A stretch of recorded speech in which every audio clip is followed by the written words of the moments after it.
Hi అండి. మీ pan card ఆధార్తో అనుసంధానం చేసుకోలేదా? చేసుకోకపోతే ఈ డిసెంబర్ 31 లోపు ఈ పని పూర్తి చేసుకోండి. లేకపోతే జనవరి 1, 2026 నుంచి మీ పాన్ కార్డ్ రద్దు అవుతుంది. పాన్ కార్డును ఆధార్ కార్డుతో ఎందుకు అనుసంధానం చేసుకోవాలంటే ఫైనాన్షియల్ ట్రాన్సాక్షన్స్లో ఈ పాన్ కార్డు కీలకం.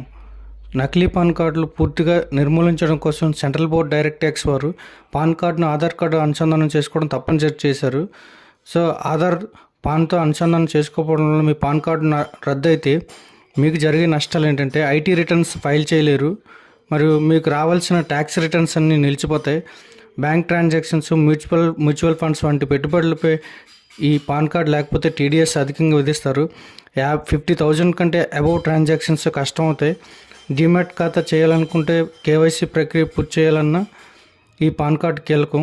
సో లోన్లు కూడా తీసుకోవడానికి ఇబ్బంది పడతారు. అయితే ఈ పాన్ కార్డును ఆధార్ కార్డుతో ఎలా అనుసంధానం చేసుకోవాలంటే ఐటీ ఇన్కమ్ ట్యాక్స్ డిపార్ట్మెంట్ వెబ్సైట్లో లింక్ ఆధార్ ఆప్షన్ ద్వారా మీ పాన్ కార్డును ఆధార్ కార్డుతో అనుసంధానం చేసుకోవచ్చు.